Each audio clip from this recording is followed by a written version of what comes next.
Remember that they're changing my voice and they're trying to make it so I sound gay. I'll never be gay. I never was gay. And obviously, right now, I'm not gay. These people are weird, weird people. They're weird racist, old money Europeans, weird racist Jews, weird racist LGBT people, weird racist token minorities who scramble to try to make their groups look good. So when they're in their weird jobs in politics and corporations and schools and sports and entertainment, they try to pretend that they're weird Greco-Roman racist culture, kind of kid stuffing culture, and kid stuffers and their allies. Okay, they try to make it so they seem like they're the people you should listen to or something. People, it's astounding that people listen to them and they try to be like them, and that feeds into the idea that they should persecute me. It's part of why everyone and their mom is going to suffer to the fucking extreme, so to speak, in the afterlife. If you don't know that, my goodness, you are dumb. I'm surprised that you people can tie your shoes, read a book, drive a car, ride a bike, what have you, because this is so fucking obvious. 1 Samuel 18. After David had finished talking with Saul, Jonathan became one in spirit with David, and he loved him as himself. From that day, Saul kept David with him and did not let him return home to his family. And Jonathan made a covenant with David because he loved him as himself. Jonathan took off the robe he was wearing and gave it to David along with his tunic, and even his sword, his bow, and his belt. Whatever mission Saul sent him on, David was so successful that Saul gave him a high rank in the army.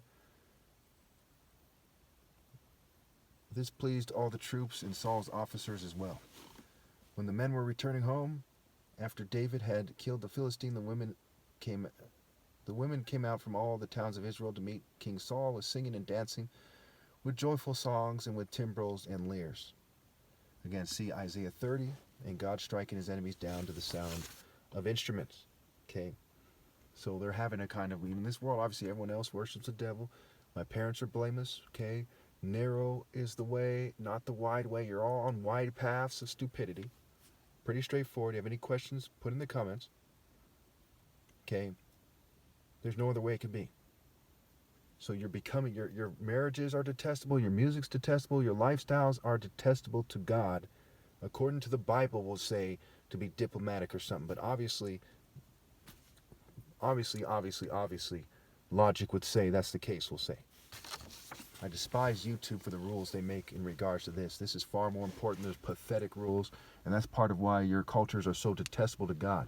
You have stupid standards, stupid scales, stupid rules, okay? And you just go out like bitches. Every 9 seconds, an American dies. It's probably, I think I calculated to every 2 seconds, somebody in the world dies, something like this on average, okay? And they're going straight to fucking hell. Like complete bitches. Okay? And people keep acting like some kind of weirdo about this stuff, and they provoke me before I make my videos. What do you think you get out of it? So if my videos come down one day, so what? Where the fuck does that leave you? The more you people proliferate and breed, okay? They say Group X breeds 1 billion people on the planet, in secret, and says we're only about 1% of the planet, openly. Okay, you people are dying all the time like bitches. How the fuck does this help you? You think that makes you a man? You think that makes you powerful? I mean, what the fuck? I shouldn't have to explain this. How could anyone be so inferior and stupid? Anyway, as they danced, they sang, Saul has slain his thousands and David his tens of thousands. Saul was very angry. This refrain displeased him greatly. They have credited David with tens of thousands, he thought, but with me with only thousands. What more can he get but the kingdom? Now remember, Jesus said, woe to you when all men speak well of you, because that's how their ancestors spoke of the false prophets. It doesn't matter what they're saying. It matters that what they were saying was true. It matters what they were saying was true. Just like I'm the top martial artist in reality. Okay, I've slain countless millions and billions of people because their spirits, their groups, their nations, their races, their families, they resorted to not rising to the occasion and rallying and obeying God through me, and they resorted to trying to benefit from fuming and poisoning while living a pitiful, pit-eye-full life, and then going off to eternal punishment while the government is sunk to the extreme low level on behalf of racist, rich white Europeans, rich white Jews, and rich LGBT people of trying to put words in my mouth, using technology to change the sound of things, to try to present a more European-like presentation. Utterly disgraced. If you can think of something more disgraceful than them doing that, I would love to hear it. Nobody in the history of mankind who's not completely retarded or something would ever believe the white man or the Jew or the LGBT community could possibly produce someone who's superior. Nobody could ever possibly believe that until maybe 1,000 years from now when they're hooked to a machine or something. That is so fucking preposterous. That is like believing a turtle is the fastest bird that ever lived. It's so fucking preposterous. Yet they continue anyway as complete idiots. Never forget that disgrace. And from that time on, Saul kept a close eye on David. The next day, an evil spirit from God came forcefully on Saul. He was prophesying in his house, while David played the lyre, as he usually did. Saul had a spear in his hand, and he hurled it, saying to himself, "I'll pin David to the wall." But David eluded him twice. Saul was afraid of David because the Lord was with David, but had departed from Saul. So just like it said, Christ, dodged the crowd. This has martial art implications. Nobody would ever be able to score a fair point on me sparring, and they hardly did, and they certainly never won, okay, if I wasn't fumed and poisoned. So the closest thing to it was when I was younger. It didn't really count. I'm doing some kind of, I was like, a gold belt or something. Gold belt kind of stuff doesn't count, okay, when you're the top martial artist ever. Okay, but everyone you beat, whether they're a white belt or not, does count, because I'd beat them any fucking way, even if they were given 1,000 years to train and they could return to their pinnacle of their conditioning. I would still beat them, because God set me apart as the top martial artist ever. He did not set apart them, the white, Jew, or LGBT community. Any dickhead can write a story and say, in this story I'm superior, and use force and muscle and brute force like a Goliath to insist that everyone kisses their ass. But we know from the symbol of Jesus on the cross, that doesn't mean shit. So he crucified Jesus. Pat yourself on the back, you fucking idiots. You're the Roman scum that crucified Jesus. You're the traitor Jews that fucking betrayed Jesus. You think that puts you on the top of the fucking moral pyramid or something, you dumb fucks? You think that makes you the master of martial arts? What, are you fucking stupid? My goodness.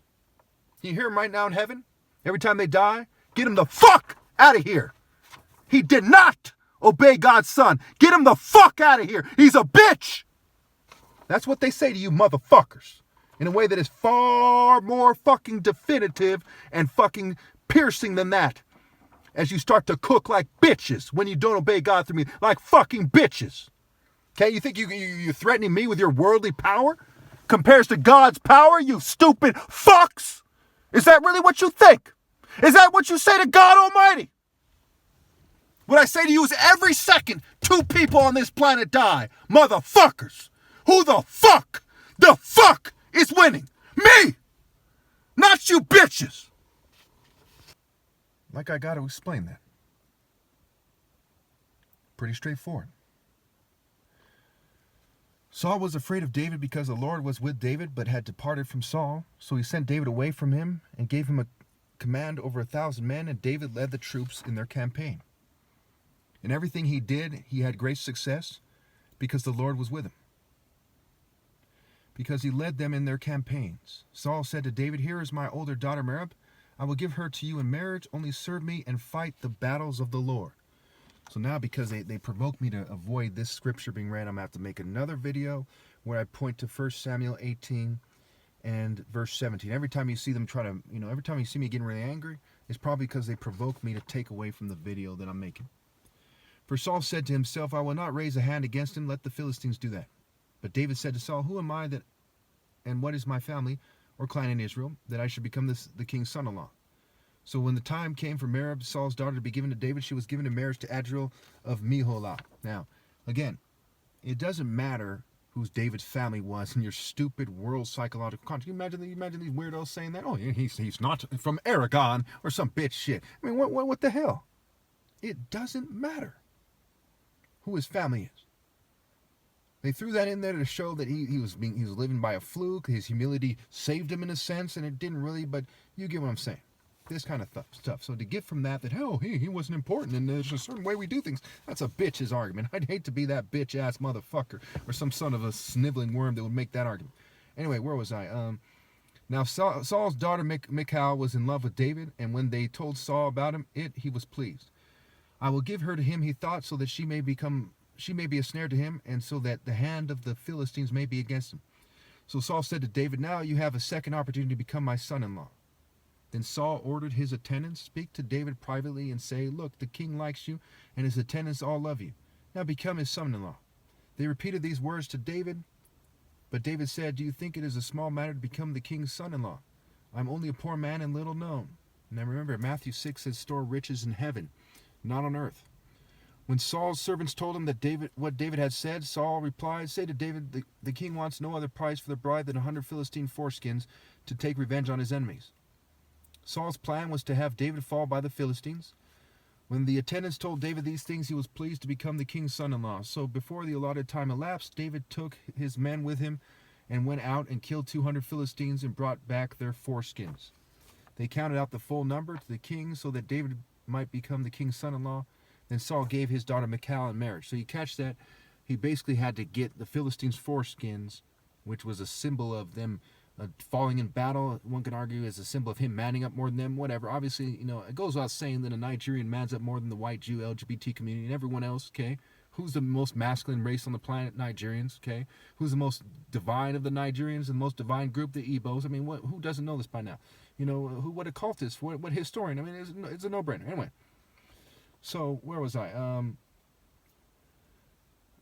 Then Saul gave his daughter Michal in marriage. When Saul realized that the Lord was with him, When Saul realized that the Lord was with David and his daughter Michal loved David, Saul became still more afraid of him, and he remained his enemies the rest of his day. The Philistine commanders continued to go out to battle, and as often as they did, David met with more success than the rest of Saul's officers, and his name became well known. It's sad that, I got angry in this video, but the thing should be said, so I'm just going to leave it like that, and it's fair, and there's nothing wrong with what I said.